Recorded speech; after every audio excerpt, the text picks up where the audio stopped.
We have had increased seismic activity near to Barbados over the last few days, and I would not be surprised if it is linked to the increased seismic activity that is now being detected from the sensors that surround the dome of the Kikumjeni volcano. I'd just like to remind you that there are two undersea volcanoes. Kikumjeni is the larger of the two, but Jenny has a small brother named Jack.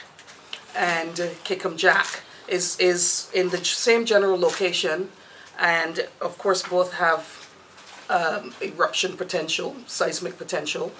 But since the early 2000s, when we first had alerts regarding Kikumjeni, they have been increasing the number of sensors that surround the undersea volcano to make sure that we would have as much real-time information on what is going on within the dome of the volcano as possible. And it is now those sensors that are detecting increased activity over the last 24 hours. There has also been set up an observatory that monitors the data and information that's coming from those sensors, and it's in the north of Grenada in an area called Sauteurs, and the observatory would be transmitting the data to the Seismic Research Center and to other stakeholders across the region to ensure that we have information as quickly as possible. I'd also like to remind you that 90% of the tsunamis around the world are caused by earthquakes, not volcanoes. And the other 10% would be triggered by volcanoes, by any movement, any major shift. It could even be a meteor that falls into the sea that causes the water to begin moving. At this stage, we are not under a tsunami alert of any kind.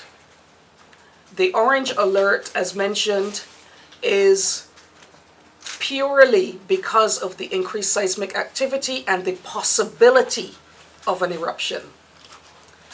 Just remember that we are dealing with probabilities, and so when we say that there's the possibility of an eruption within 24 hours, it doesn't mean that that Kikumjeni will erupt, or that it will erupt within 24 hours either. These are all probabilities, and therefore over the next few hours, days, or weeks, as this orange alert remains, we want to be as vigilant as possible, because during that entire period, until the seismic activity returns to normal levels, there is the possibility of an eruption.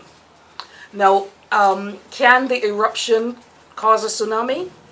Yes, but again, we're dealing with possibilities. And the dome of the volcano is in extremely deep water at this stage. As the dome grows, however, which it does over time, and it grows extremely slowly, over decades and centuries it grows. As it grows, it moves closer to the surface of the water. And the closer to the surface it comes, the greater the probability that when it erupts, you will have a tsunami. However, at this point in time, the dome is rather low. It's in extremely deep water, and therefore the possibility of a tsunami is low.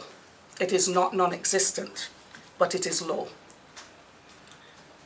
And I'd just like to also mention that in respect of coastal residents, because we anticipate that the seismic activity may continue as it did last week during this alert, that all of us will need to be vigilant. But I think it's also a good time to review the plan that we have as organizations, as households. We need to review what we would do if a particular event occurred.